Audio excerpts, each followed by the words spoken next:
Enonsia abogana de shemamba mamunyina ajo. Emma mwakwa badi Ahenkan 93.3 FM so braso so memu nsabwa. Jansaka ene enumrei ya nsabwa na watwi nyina da. Esie. Ene yesa bebo akire diamond ya tuni di over the week Kasiebo. Ghana de shemamba nsemi. Efrepoye mantam no emu achem aboabo Ahenkan 93.3 FM sunye. Na nsemi aboabo no efri kwadwo apel Kasiebo dem. Ekuya Frakuma Studios ena yebetia eja yeba bedwetemu na yatesemu diama wo Ghana adeshemamba nsam no de wobetia bi ene se na watwi mo ochihe to bombo na bombo to ye no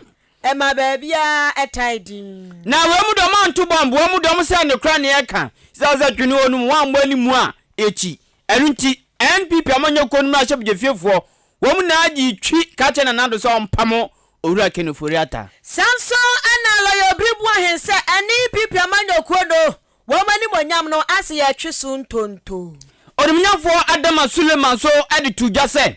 womu yam na hyebjefiefo dudo bia ansana na womu aye twemamentwi bi ewon nsem bi ho sanso ana Ghana man penda da John Dramani Mahama so na watwi the tactical tactics bi to aban yanimu yabebo akire diama na otwi ya mu adwadifo ngabo mu gobabrunum womu eka bom yese womu so ebetu atina hori banyafo kwadwo bonkro man so sa ban gusu gina ne mudie so behwe na sidi na gina na so abrane sanso ena owura kwakubu anso dia tuja se omampani na nadoda kwakufu do ohawa ya fam no onimhu bi pa and speaker of parliament so ene onimonyafo se chebensa bontu boot for boot pa na watwimu aban abo edimfu fro so meye Director General Ghana Education Service enam suma achechefo nkabo mu ko dimu tenteme pa ba kwa babontin se wo mu mpani pakro no Ghana de shema bensam na Africa ho ye over the week Kasiebo na Kasiebo ye de babasu we Ghana de shema ba ma yamfa sedano Emma Jubilee Hospital afi Alhaji Hankuri Enterprise wo so eboaso yasene ewosika famu me pa Ahenkan 93.3 FM midi kai wodi kai Ahenkan wadi kai 93.3 FM the best in the east wo so marketing department eboaso yasene osika famu wo de atu achibem ya jise de esu anante eno ene de ke kauni na ebresem no wo beti wo mo kakase ye live Facebook and YouTube search Ahenkan 93.3 FM Facebook no osha na wa like it na wa comment na YouTube nso de na ba kopɛ na wa subscribe utumi nso de wa dwen kyerɛ no to ana fafa 0594 841044 0594 841044 text message and a WhatsApp Ahenkanfo kwaku anin kusi buadumene afia ampofo wa afei information centers ahodro na information centers won babro aduosia eneto apiti mu afi Ghana de shemamba nsabno ya hyase sei edem na watchi mo his excellency na nando danko akufado ekopie mu ewo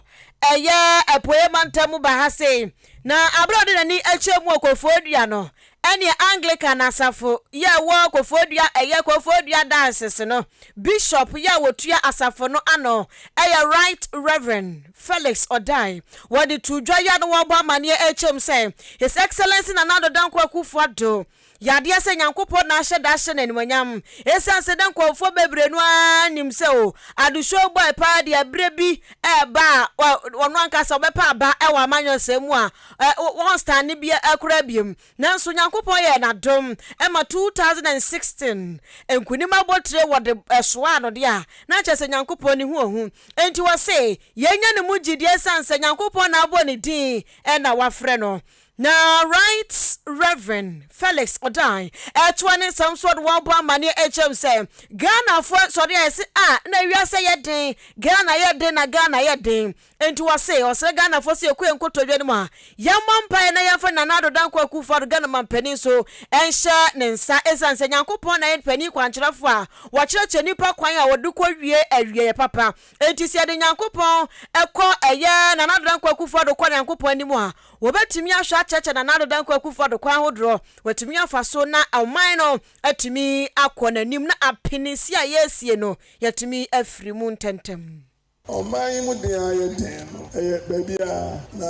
ne betumi de overcome saa de we ni mpaebɔ obi onim yɛde hyie nim sɛ akonnwadie mu no ɔampɛ honya ba sɛ Ghana ɛna ɔbɛtretre ɛno so na ɔyɔ uni no a unim sɛ yɛn susu no so di na akonnwa wie abaka so na nado na ɔbaayɛ na dan bebreni ne lɔria na ɔkani aha ne ha nɔte dwuma na ɔbaayɛ sɛ ɔbɛyɛ no sɛ ne nananom yɛ no ɔsom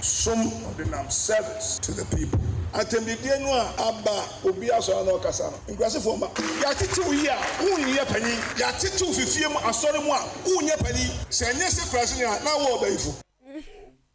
nipa wote ni nkai ayɛ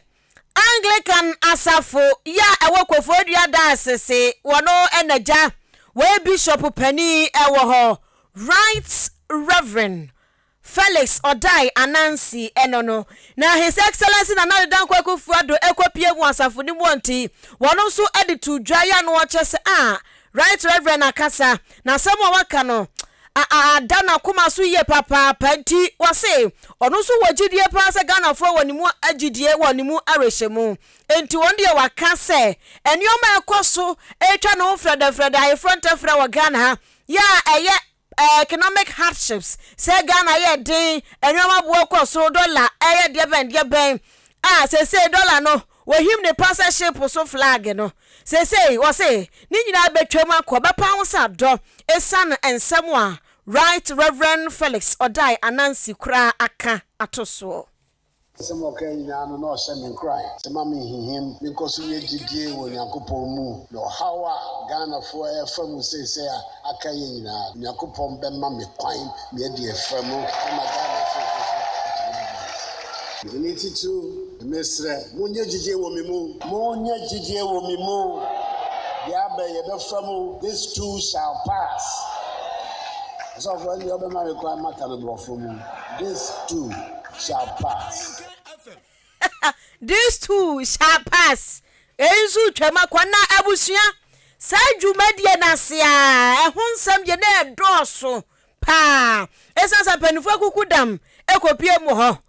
Achinkofo dua Anglican asafo ni mu a. Ana ochehe. Osajefo amwatio for panyi. Nana ensu kopie mu dwumadie na se na si yeka economic crisis meche Ghana apini ayesie nioma bo akosoro ne Ghana ya den ne ho no eya wasajefo amwatio for panyi so de tudwa ya no wo kire sehwe na nse obete na nadran kwakufodo nam ha na ya di hosa no ne ya di hosa no se wo mo di sa adwuma na mo huro na nado ya wo mo kase na Ghana na ye den obi won mo tinifie anapa wie numro ba so pa na nadran kwakufodo sa na Ghana ye den ena na nado aba wo ka se $1 1 cedi $1 1 cedi na cedi ne dollar tokwa bi omoku prepre no nyasa ketwa enti wasi sanyo mani nyina nkwafafa ho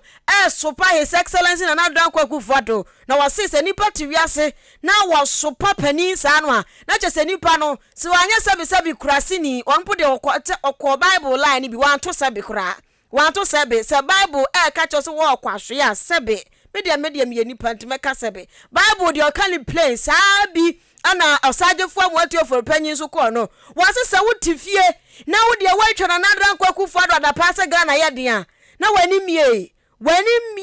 baku se na wanya baifo nso a na ne watete kwa na wotwa ne nsam so wo bo madam che se nya Ghana nkwa na ya di o sa economic hardship brofo na ya ka no nya Ghana nkwa na aya tactically dangerous eye wiase afa na nyina obi atiamu tempentem kwa enu nti yammo mpaye mom emfama adusho we na ne show ni oma no embra so nkoso gidigidi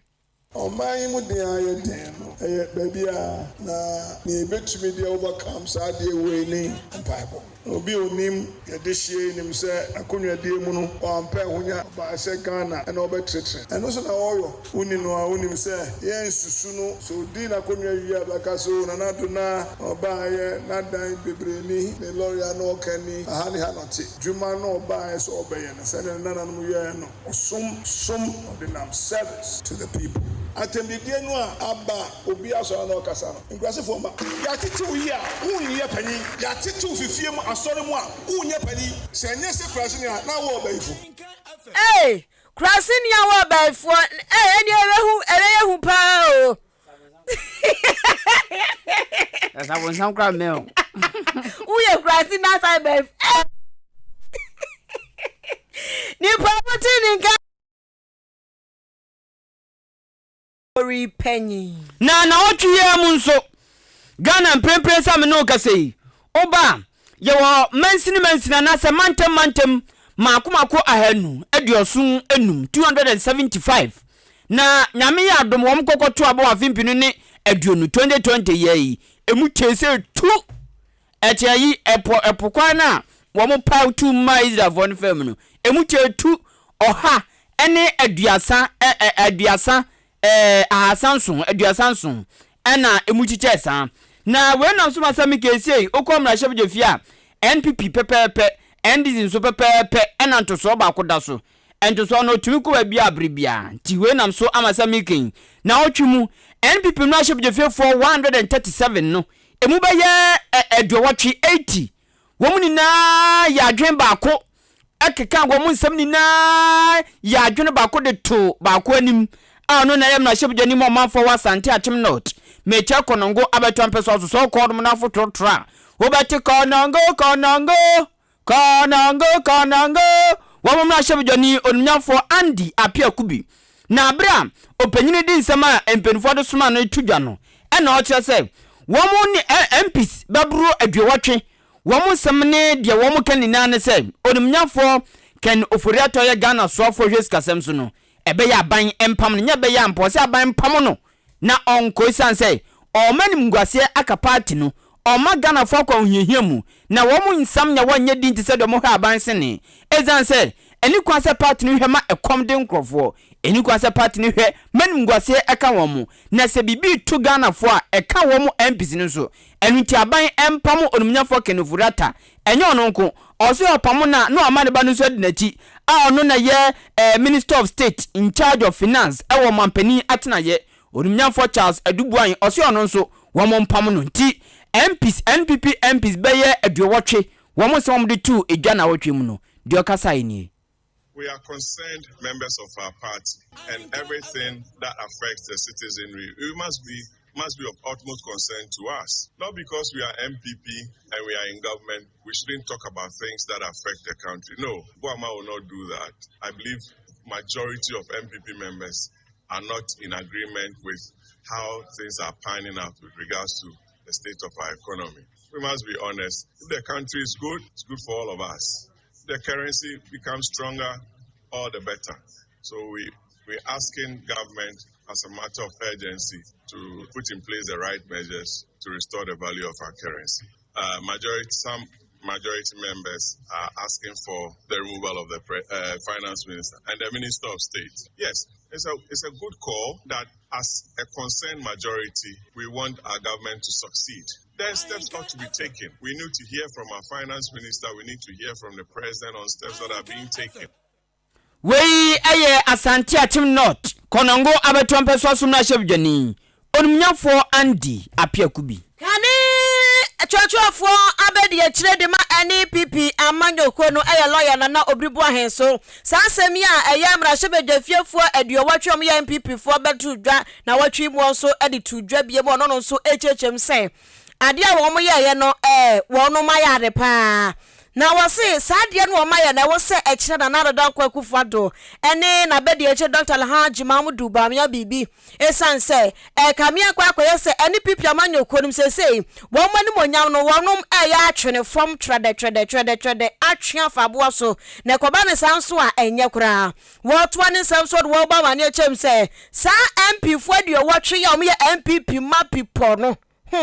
asamo ma beka na mu odu pa finance minister ɛyɛ owura kenofori atasa mo kafa ne ho se yenyini mfiri ho no ɛwɔ se ɛka bibi ɛkyerɛ party no ɛno nti wedi ɔso wɔsra his excellence na nadodan kwakufu ado entie wɔ mo asopam ɛsan nsɛm no ɔmo ka no mekyerɛ majority fo no enipa bɛyɛ duowɔtwe ne akyire ebi nkwa so ɔmo yɛ 95 ɛyɛ aduokunu enum ne akyire kura enti ɔse nsɛm a wɔmo ka na kyerɛ ɔmo dɔɔso pa enti his excellence na nadodan kwakufu ado tia ebetumi aboa ɛma party no akɔ nanim na ɔmo kɔyɛ tintintinti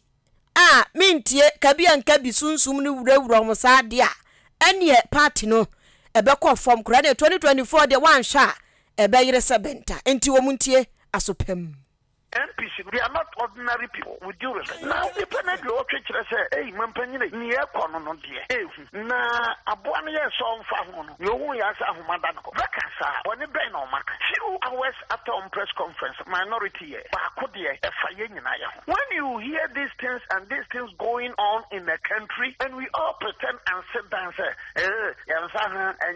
we are kidding. MPP from paying for, including John Jakunko for. Make come and tell us somewhat. Idea ever to your party, no, and papa. We have never experienced this kind of situation. In the legacy which our forefathers gave to us, people are afraid to say the truth. And people in a party because you don't need a political clairvoyant to come and tell you, say, MP and you think that I am Mr. President, in the supreme interest of our tradition, please listen to the MPs. Fisa ankura sembi ne baka na da bi abrofo anya abrofo brofo wamonya abufu waka ni play nipa wote ni nkan eye kane deputy general secretary edema NPP amanyoko no na otwe mo no nyamfo kenofurata ginidi pa ochen sade akwanhia kase bi pansu o Ghana sada no na otwe no mu ye betesema Oriminyafo kenofurata ne hwa ne da so gine okom na chef jefia MPs no so wo mu ni na dodo ne nam 275 no na chef jefia fo no wo mu ayeso mu tintim nkrata afamra kwan so na wo matu oriminyafo kenofurata na no ana oriminyafo Adama Sulemana yam na chef jani mo manfo tan abeto ampeso so kyeremu se si wo betumi atu papa na gisi wo manyam na chef jefia fo oha edio watwi enu 185 na 185 no osiemu ohane aduasansia 136 aye ready mpo abroso ya wo mubom pi wo mu na beka so yoye ntu no enti akaka krabe ba beka ho na wo mudodo no 285 sede bia mra kwanso wo betumi afamra kwanso pepepe de atu odumnyamfo kenofurata na no na wo mahwe no ma obi ameka wonti odumnyamfo Adama Sulemana de tuja na watwum se NPP amanyoko no mecha majority no wo mo meka wona wo mudodo no ndu 185 sede be yam odumnyamfo kenofurata wo betumi ahwan ne talk nyezan se ejigu ani na konfubɔ ne si krom a otimbi say all the 136 here, I assign motion of any minister. We just needed 91 near move and a 136 a move motion. Now what we need is after debate you need 185. The 136 is there ready. Even if the 136 votes now who say MPP or more national time issue statement, if they are able to convince their members not to vote, fine. We have done our part. I'm a gun of one who say minister I want to turn so. After minister we will move on because they who say Obina appointed minister. Wei ayam na shebu jani mo manfo wotan abeto ampeso aso onimnyamfo Adama Sulemana Jenkwa yanim ewo over the week Kasiebo no emu na watwi mu nsam ne abo achedua ma wonti se na watwi mu na wanya time entie Kasiebo a ene Ghana hansem ena yegusu aya yeyi ni wine wenti kira wadwen 0594 841044 0594 841044 YouTube and Facebook so yadem ya no search Ahenkan 93.3 FM ni capital letters atwa kese uduru a wadwen chodi guwa yabekenkan ede amafe yetwa so Ghana mampani dada John Dramani Mahama na watwi mwanso waji abosu ko ba any TV stations in the jajaminua wo soto wa no osisu soto wa no osisu yanumfo bi pen wo de o Chinese movie o mu ye hia wo mo to wo de o anfi kura wo de o manyi na se we yi sa TV station free hwa TV station se wo Ghana ha nyina me se o mu nyina o mo fai na papa yi nkache ene ya utimi se yes communication and power yade wo yi ni one by one na Ghana man penda da John Dramani Mahama ne kasa wakasa ye nyina ye ensama hodro wose wode egu akwan mu a enka na nadodan kwa kufodo ne mpanifo tie baboa ema economy asese aya agensrepe agensam ono betimi afa ntoma papa frati ene ye list by list wale se pa ensama hodro nyoma hodro aben aya nti ama Ghana ye ya abo fom se tu Ghana man pani dada John Dramani Mahama cheni se wono se ya yati akwawie wesoi wo kopiem ewa his excellence na nadodan kwaku for da mammo mu a asoafo nko odibu man no 120 ohane aduonu aden ye waso omodo asododo ti so twetwa so a enkabebo ye papa masasi ka bebrebe ya yetwatwa ade masa asoafo ne wo deputies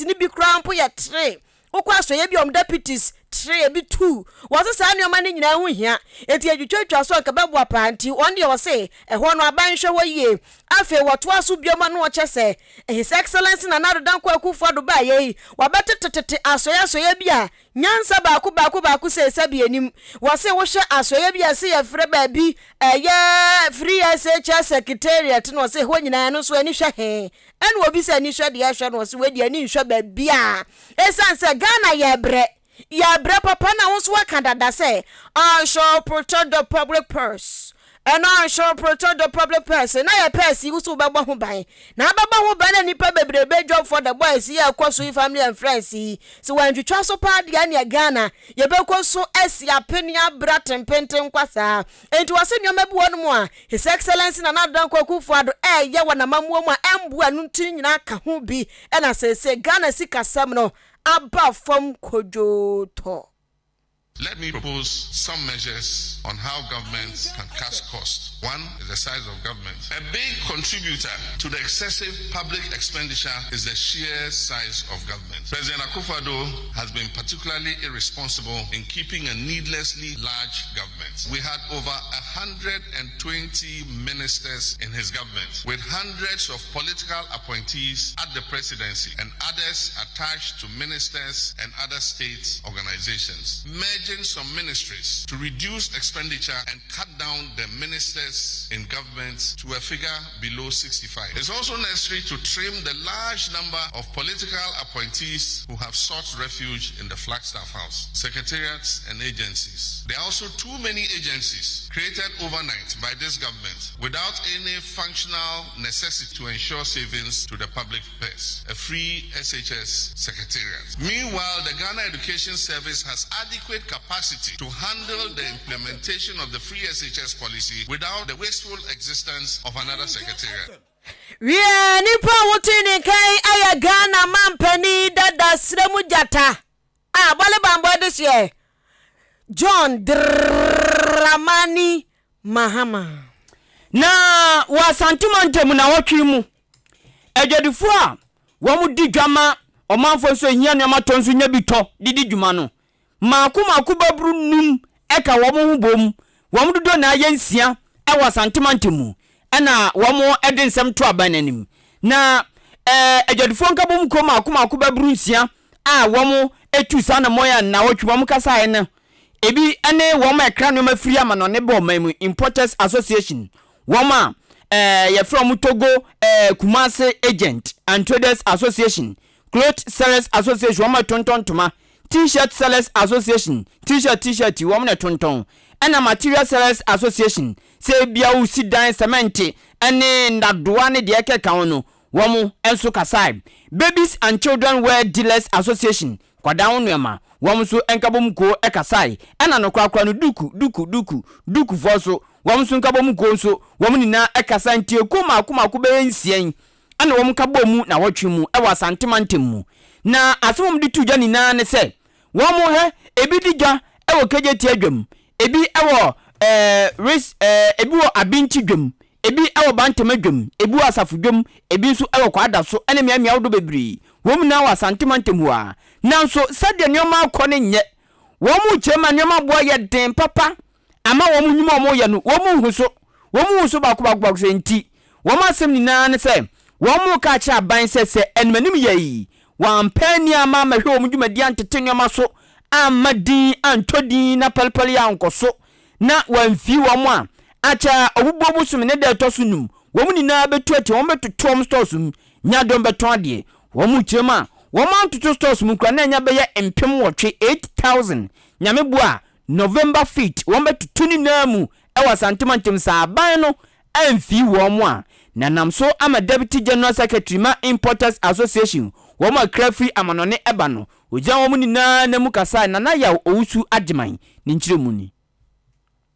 Importers Association no sabi ya something nya do enye yankwa na yeti sagime na yeni akwoku ahodo ayi nyina yibi dwumadie ana yedi edwa ana ye adwuma ewo eye currency eye paper emu na ye nyina ye hu adwuma na ye ye ntese ye JPS ye sound na me yesi gira ye se ye na wotwe mienu esi ho a akwoku be ka wotwe no emu bia entu kwan enko fanema ana se ye kan nema ana esi ase endra ekosi eye na wotwe mienu edi emu na ye shate sana ile papa ne mana eye sefa no mebo no betimi agina paako amaye na ye hwa ba koji se efi eye enra eye dwoi ebeti fiada ebe se sana etimi nyina paako na so anti amaye a efi eye edwoda ekono ye betu ya paka nyina aye nyina obi a bie adwuma ye members ne bro 10000 na ye kan se eye sikana ye di adwuma die no eye sefa na sefa no okokota udi sidi e akoji sefa udi sidi no koji sefa right now benya no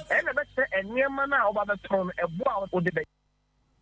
we aye Deputy General Secretary ma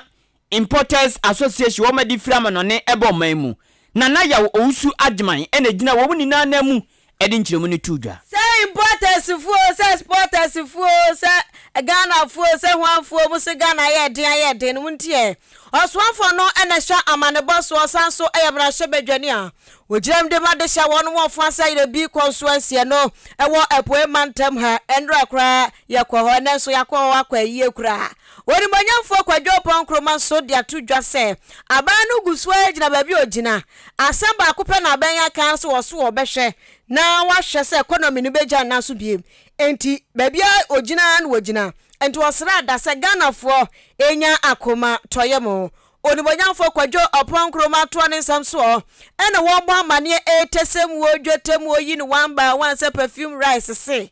Ganafo so do mo se sidi na bafam ena dollar na horan ai aya nukura todo na so aban wonka ne nsanhye ne dam ni famu ntra ne to so waguswa de nioma egu akwamu wo command wo wiem enche ebepie wani kanso nyankopon de waya wio na akase bepie nu kanso enu nti Ganafo nya akomatoye wenche sidi ne begina faako na aboa amanioma akototen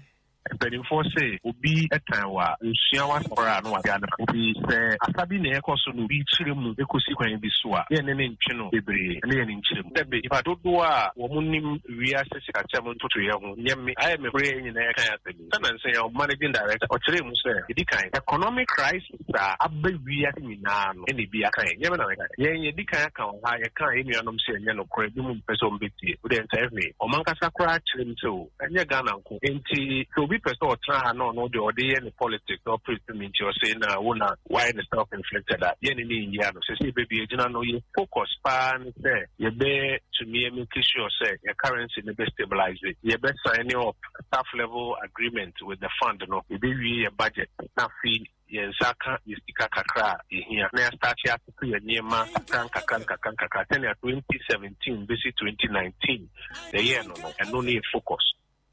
Nipa woteni nka ya swanfo wono ene hwe amanebo ansamso wonu kroya asanso aya mra hye badwade wo jam de madehye wono mo afanse ayre bi konsoansi onimanyamfo kwadwo opon kroma kon 1 na onu kasawe ya pe ene na wotwe mutwatwafo anase Deputy National Communication Officer Man National Democratic Congress NDC amanyoko no ezu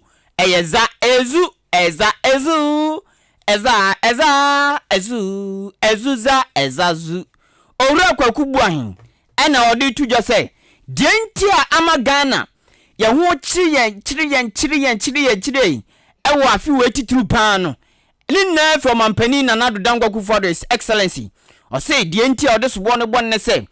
Nana Dangwa Kufuor pɛ ɛna yɛ mampani a fiti afi apem ankro adonum nso 1957 ɔno pɛ ɛne mrahye bidoni a ayi president a waba wafa soafo bɛbro ɔha a ɔde adonum krasa ka 125 ministers adan ɔso wɔn dɔnso dodo ɛna wasa fa achitafo deputies ɔde mu na pepe so ɔse no nti ɛna ama yɛ ho kyerɛ paa sense sample de wa sample anka ho hihia mu na anka de wa hihia so ana wo ma nya dwon so na anka wa yɛ nsakraye ɔse na nso wa fefa fo mu bebre ebi so nya adwuma ebi adwen nka enso aban tua wo mka ni na ka obi na akofa santo ahwe wei ɛna ho kyerɛ ɛne de ɛka kan wa baga na ma ɛnei obi ape babi di ntiafa no oru akwakubu an kyerɛ mu enie Nana Doba 2017. Where you ministers 125. And I Ghana for Busa and say Nana. Ministers see the binsi da a door so do. What's in I want in word more domo baby. And then they acquire me for no. Ministers Nisicano Mudi and our Mafanya Jumebian. O Makatu Anquano monument in Kwa. It was factory 30 or Ghana. Yet to land cruises and Mark 125. Deputy Minister, Bian Minister, Bia to land cruises and Monoma. Tatana land cruiser, Nabako, 12 billion, 120,000. To saloon cars, Emma Bia 125. Tatana 7 billion. Camry near Toma Minister. Bia ni trying almost 280 million. Ora kwakubuan anfansiwa. Osa to so say when no tofa bomu ene ntetia omu no. De atia ne se o mampani Nana Dangwa Kufuor ayo haw akoya adesoa pa. Adesoa pa konongo kaya ene wa bestena Ghana so enu so kire mu sei. Kufuor be say Kufuor aye and sofe amagana Kufuor says he's please try me now a big trial for all Ghanaians. I am sofe amaye. See Kufuor say enter baba me yen sofe kese amaye. And then sofe no to a more dey power na be pass here no wa bre. Eni amuti yeyi aya Deputy National Communication Officer ma National Democratic Congress NDC amanyokunu Owura Kwaku Buahin. Janko yonim ewo over the week Kasiebo no emunansa ne ebetwa so ede amamu no na yankwa ha sei embransa Jubilee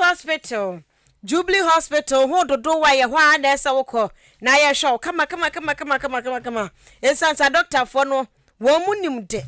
nya doctor matama kwa doctor sefo bia ya sabi omunim hwe da bi doctor obu won mo so ya doctor panzo oni nipa ho abotre nya Jubilee Hospital nya o mani so Jubilee Hospital ho de a doctor fo no wa abotre gina so 24/7 enkwa no ehu hia wo mu enti o mepre e de ama na eba ne se bia momi anje wonto ho na doctor fo nyina so a wo mbehwa ye ne saa obu anso na yade no mpeso obi abehu ni ntwom enti waseme de mpeso obi abeba abesram yo ya wo private rooms e wo hodo we ho hye ho no a talanku one side na a doctor for no ejina so na bibia e kama ho atontam hwerem una wasore kwam eko ufie no laboratory so wo ho nti yanhwehwe odwunso mu umoja mu wo mbeye ne saa edia obu akura no onim ne blood group so ye hwan positive so ye hwan wonim ene wonenam wiase mesraw so oni mo blood group awasem oya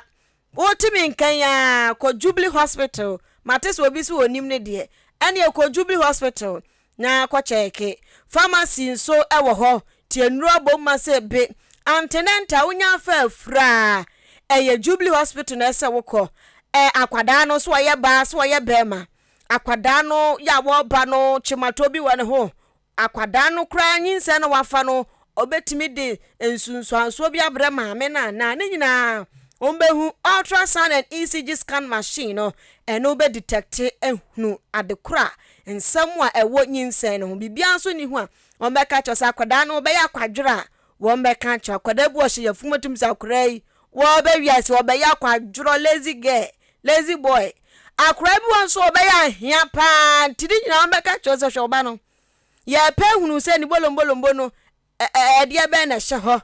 enso ye hu aka na atoso akwada wa aka na atoso na je so be ya hia pa tiri nyina ebe cheche mu na eja ba na sape onyem na ye kasa ansam no chewa emwani je pa enti Jubilee Hospital de epoe mantam ho achem da ne mpatam de waje abosuko ba ya de ni bo nso a enye se kan sam ya was a cansam dear ho but one more to say nipa no or problem ohia kasa kire ya wa counseling unit one where no ya kasa kire o problem how bia bon so be free afi no na ho ato theater ho nti yesi yankwaye operation on be gina so aye dia ma mi hu hospital a clinic san hyehyem eye clinic san so e wo Jubilee hospital enti yani ye kwobai yani ne kura ye tibesrewa wani no ebo prepre alabam prempra na wabafa Jubilee hospital eye clinic no won be sure kama diabetes and hypertension clinic so e wo ho moja brosofo no so ya mo komodidie mu nyida diabe kyeremo kanti wo ho nya fe na aja o ma me yare wo de na kwoto baabi hospital baabi aduane tata kro bedin so krambu ube nante saa wi abukakra bi ehye o ma me ho beto na mpabo no kra srefa da bi anya Jubilee hospital mo canteen wo tactical canteen wo no ma aduane wo mu healthy foods e wo ho no a udi na wunya hoden anu mo aduro insurance so eye adwuma me so frɛ na sa twan ansa tietia breaki ma me nche o machi akwa na ansa na fe wa frɛ wo firi achem aboabo ekodan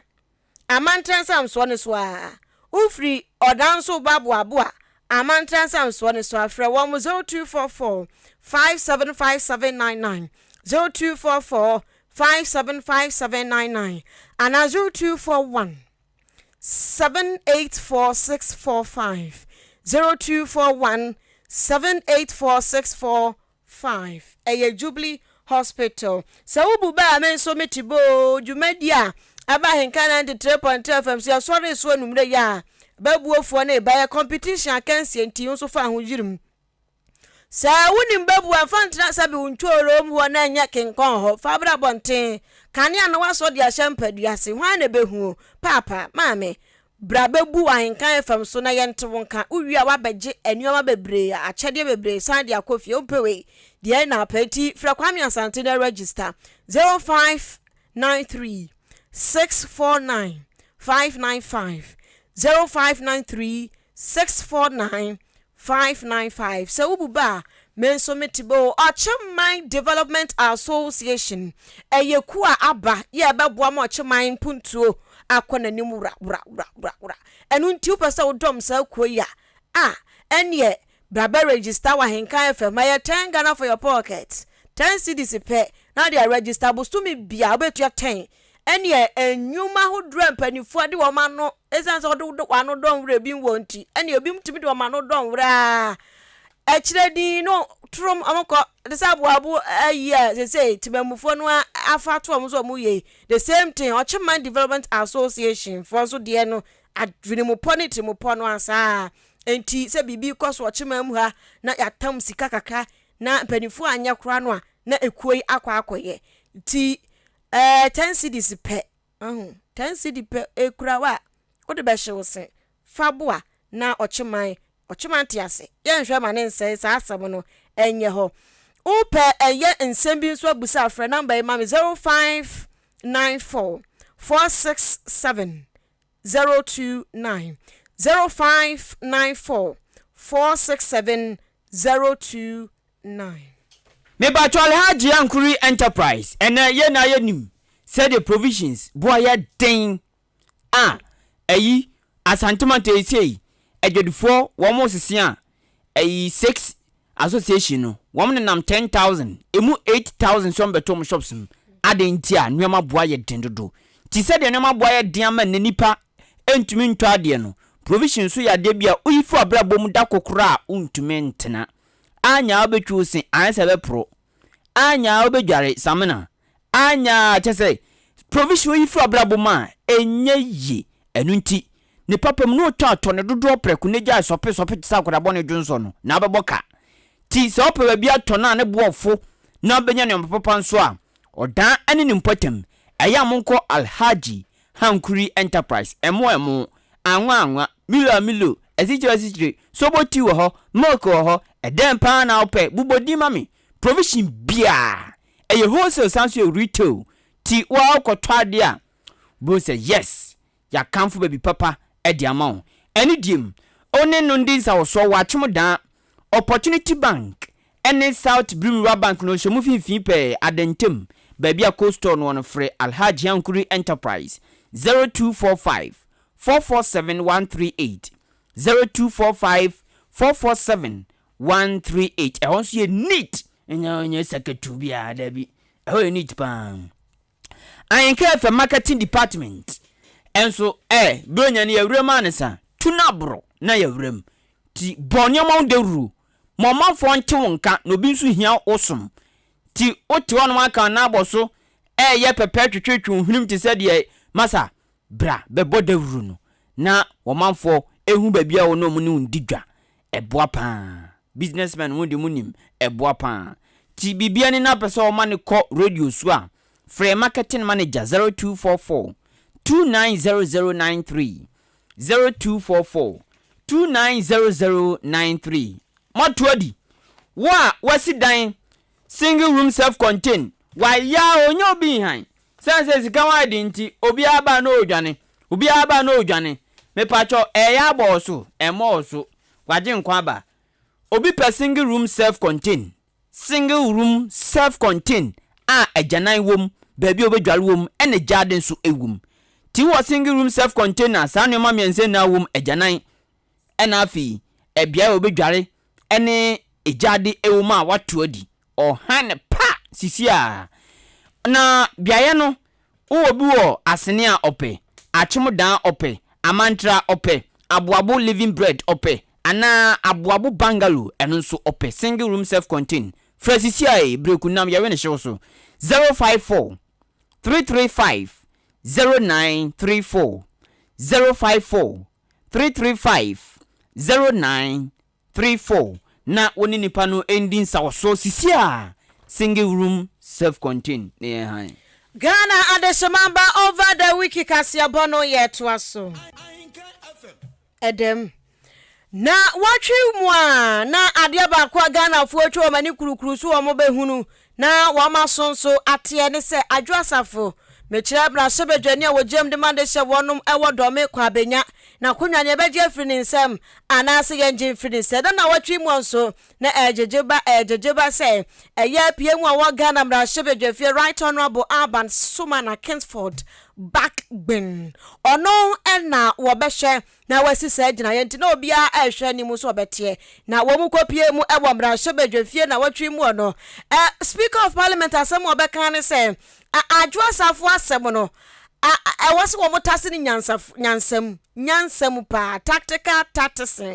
ns wo mo hwe no wo ye ne sa na so wo ma anya ne sa no wo mo ka se ade no ye ni bu mu a wan hwe be ha adwen na asem no ne se privileges committee ade adwasafo ekọ no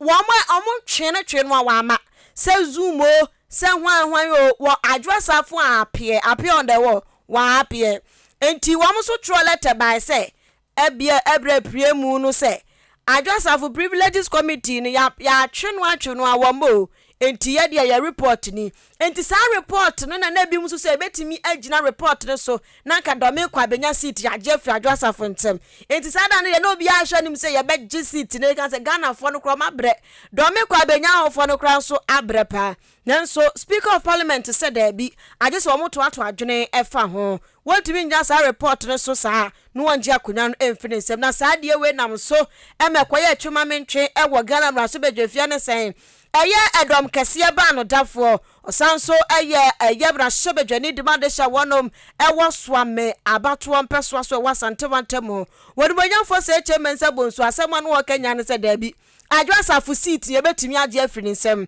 okache speaker of parliament se wasra no a adwasafo seat no ye betimi age afiri nsem say privileges committee for report on the buy no emrebu no wo metimi agina sa report no so ama kunya na dampan enti wonim die enti speaker of parliament ay trinity se won fa emra no ba bia da ento enam so mo de to dwa se won de one ne nya adwen ne anya adwen kira enti wo san akodachi akwa kenkan emra nim no akwa pe enyina so a onu nti wogina so a wakasa no address speaker of parliament nti eyo no manyamfo se chairman sabo nsu den samo se no chechire mu no yenti the ruling of the Speaker on the referral that he made to Privileges Committee in respect of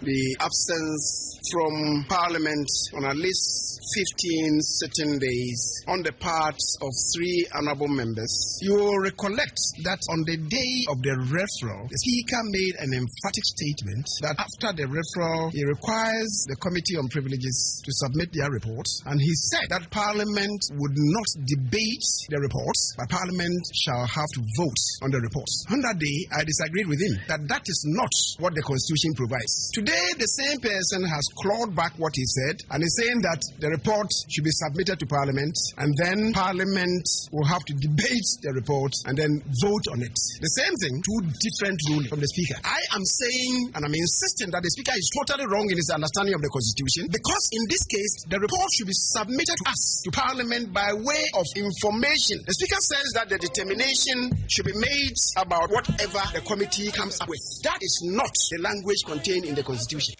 Nipa wotini kai ayedom kase wamra shebedwefie ba no dafo wasanso ye MP edemadehia wonom ewo soame abatompa so ewo asante mante bodibonyanfo sei mensa bonsu na sasem we ya ho enam so emamra shebedwani a wogiam de madehia wonom ewo Tamale Central Constituency odibonyanfo Mutala Muhammad so ebusa majority leader say oba adaben.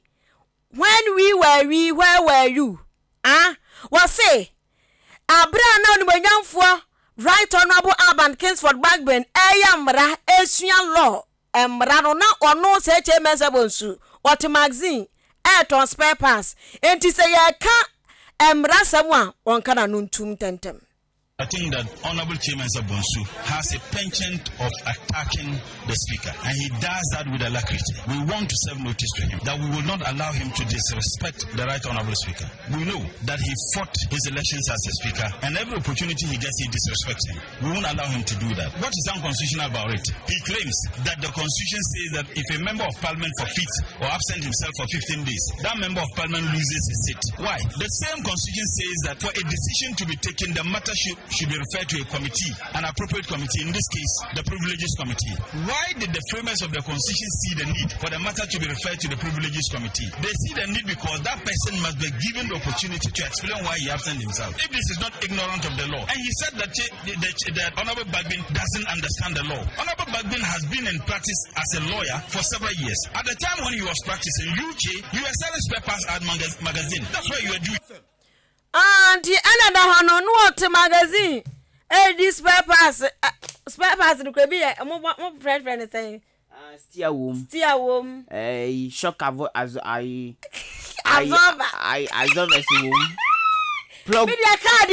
womb, battery womb, bonnet womb. Bonnet, Matilda, bonnet, Matilda. Board. Tie. Rim. Na dear yen so to an ayen assassin is reference. Panta. Panta. Sa. Auntie me.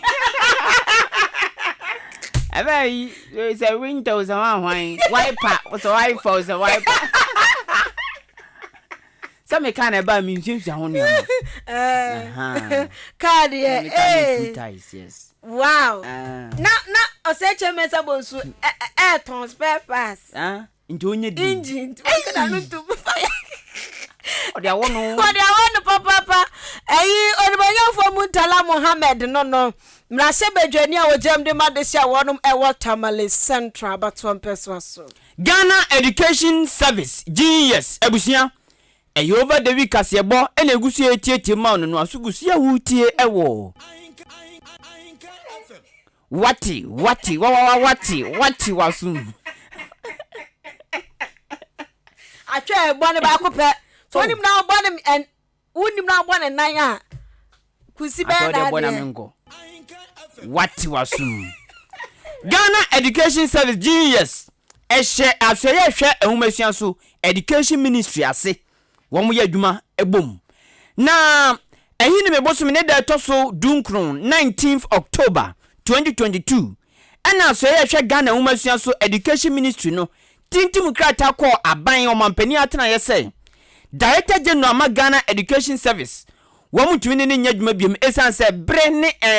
ayi ntiasia pama wɔn kɔɛ no bre na so na wɔn mmra musuro mu ntumi entrem ema ne bre bia biom nti no ɔwɔ ne konsa na ba bi ɔde ne ti ananani ba kyerɛ no ɔmfa nkyerɛ ampampa aban so agya tum ama opanyini kɔ na ɛyɛ ɔbenfo kwasi opoku ama nkwa ti sɛsi ɔbɛ former director general Ghana Education Service na opanyini kɔ yɛ ɛna aban ko bodin wofro edin ɔbɔɛ no ɛyɛ Dr. Ahenkan Kasiebo edin beto dwa no awurade jese onti so bi bo na baso sɛ ahen papa odi o sefata yɛse fata nkroma yɛse we die on vata genius na nam so makama National Association of Graduate Teachers NAGRAT wɔm so de ɔmo no atum sɛ Dr. Ahenkan Kasiebo wɔm mpeno sɛ director general genius na president Owura Angel Kabonu ɛna kasai ɛwɔ Ahenkan FM ma chi dwumadie so abrobo fori amanfo tena se duada ehine mebosom ne da toso aduonu nan ɛna opanyini din sɛ woni na to dwa sɛ NAGRAT kro no wɔm de Dr. Ahenkan Kasiebo wɔm mpeno sɛ director general genius sanse on semfata ondu wonom so be sa dibre no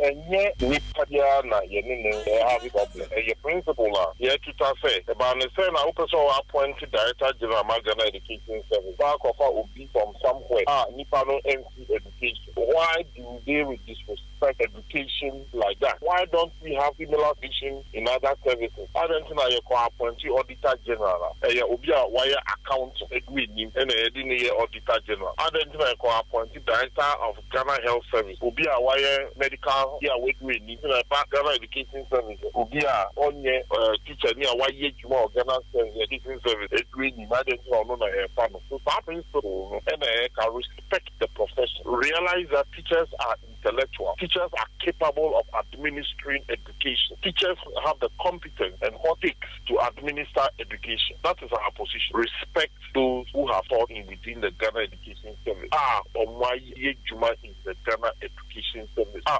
We have directors who have their masters, who have their MPhils, who have their PhD, who have headed school, who have headed district, who have headed region. They are in the Ghana Education. No, we go no just trad yampa. Nipa amotini ni aye president man National Association of Graduate Teachers. Ye twani tiafa na NAGRAT. Owura Angel Kabonu. Uko PM awa Achemansa district wapo ye mantemo nso a na watwi mu nso no eya eni dis yamanyokuo no atoaba eyi ani animfo edema constituency no enti ani ofasa yire bi constituency omoto aba pe chairman ye obedi ndis yamanyokuo na animu no owura anensa eka dibra no eye owura Evans ofori ata wodi tudwa wase ye memanfo bedamase se abai mato ade ama me na medi akira che papa medi nkofo nso na ase ache enti woda ase edi nsem bi tudwa se ohwe na ndc amanyoko na fantoma papa fra na oma ba power na oma ba power atadwefo wa ofo ase ye bi constituency for ombe krom se atadwe de pa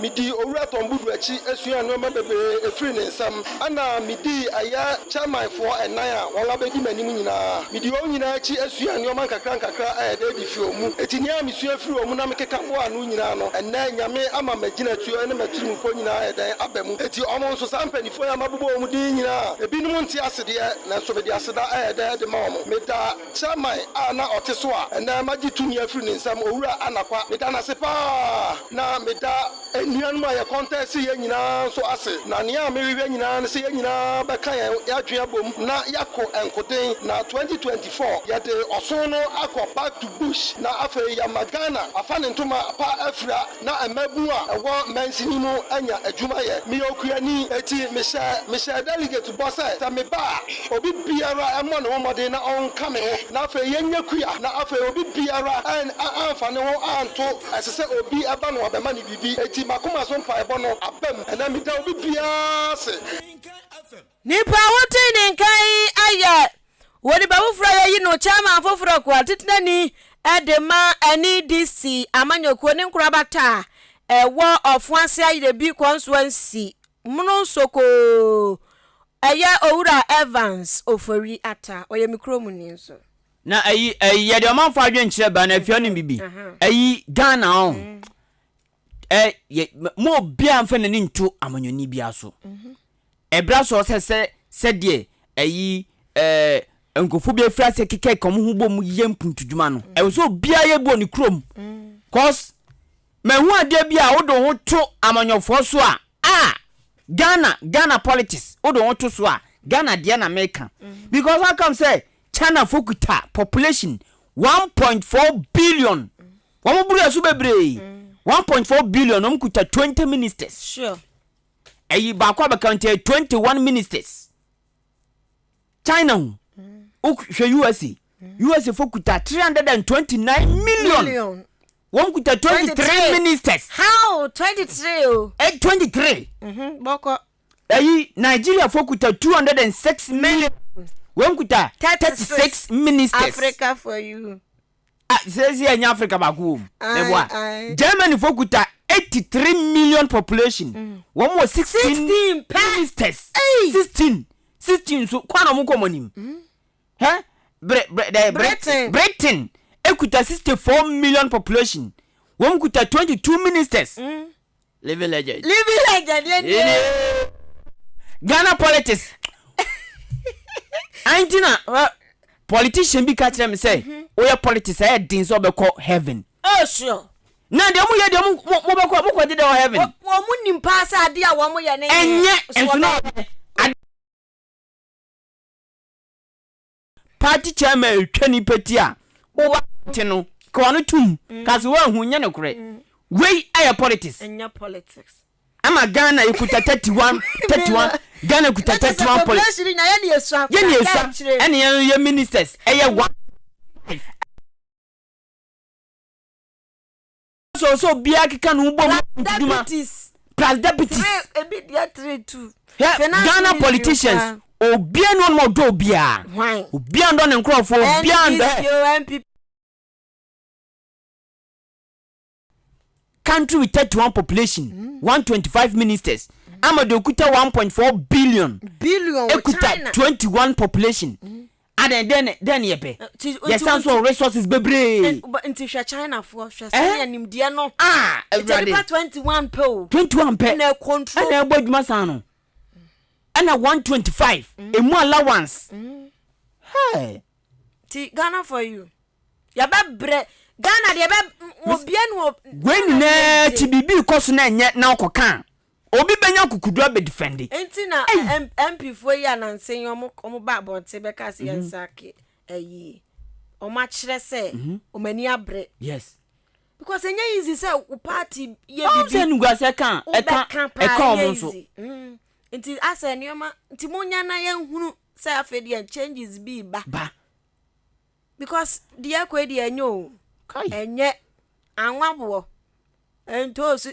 Andra ubusam se bi frasa ne ba ya jema sana mi se ahomachi nti driver ni no metena mu no wante say ya tu akwaba enumre no me kono 25 waje me in not 5 cities ani asene ti abuabufu emi bo besa babu ye na baby he to kwotena be san ya chi me se me nti abuabo but baby am tin metu abamachi we se mama wadwan kan fam nyankopon hia mo papa medini Kofi Isaac mo achim abenase dadwene na o se ntia so nkonkomo panyin Mark Anthony ene no kan ni maame ata omo achim otabo asian eda se papa no adwenche we so ankan news awrade edam for de hia ne se no nziabo o se ochia o se Richard aka Yesu Moja o enjoy kase no ewo aka Kokobin yebo Samuel ene di we free on mobile we so free achim ayede bi ose na yenkambom na yemboa magane sikasem na atop no enyina ye ose happy birthday to myself na se ne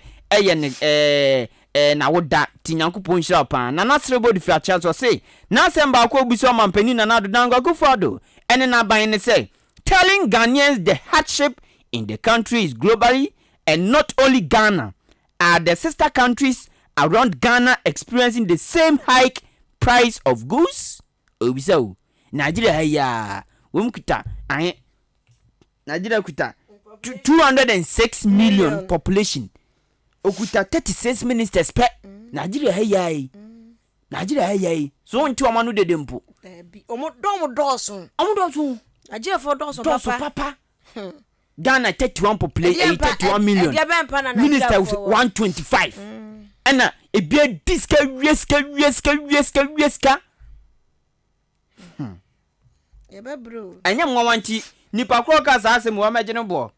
Oye politician pa. Na draw so. O say obeso okọ evna and try politics. Because I didn't win pass am say can be. Obe can only say obe can. Ti politicians kakra bi na kan okrek. Tuwa bi. Uma kan okre ni sakra. FB so yamfa kakra enfri ho embra Facebook no ankoma for start wa kan ne dia na ankoma for no say the birthday no okay Steven Kwaku abuaje ono so e dia ba se odi free nwa bieja amwaman wo say NDC for omu fi se manya no na mahama anu ne nam ene na munya ni say na unimu ya ka yetu wono na asem obusanti mo nyina economic hardships ne so Ghana ya de ne so nke cancer mo free se omo beba 2024 omo mma bia ne china Evans eni ntutuka oboase o say eni da so nsan economy no sambe jan na so bi Ghana for enya akomatoye mu Nelson Gate di free La Paz amasaman eno de aba wo say 3 days to go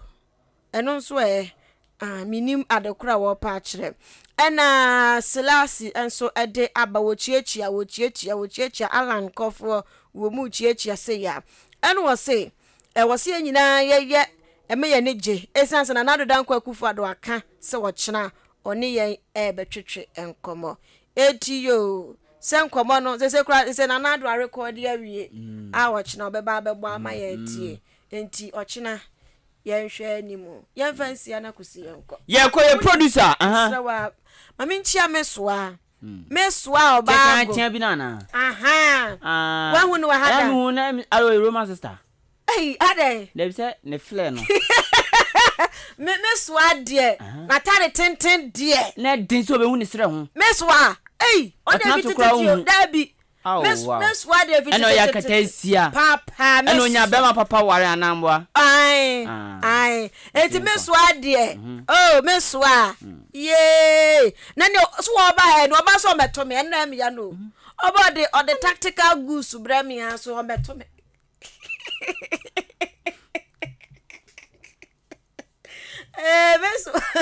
meswa michiano ene enumre meswa o se me bab na se o ya mitwam mo se bua ye twam a o se am se ko fa ka jense bab na se na ma mesra so a me bab na se o ye twam no e mi hwa na mi tuko ne bodam ne bi okori apa no station ho be bia pipe de sini ya to pa e ji sa bodam ne no to on mo be kai on ana panu no koria okoyi free oven nim ene busa se mitwam no ni mitwam po e busa se panu yi we da say po try mitwam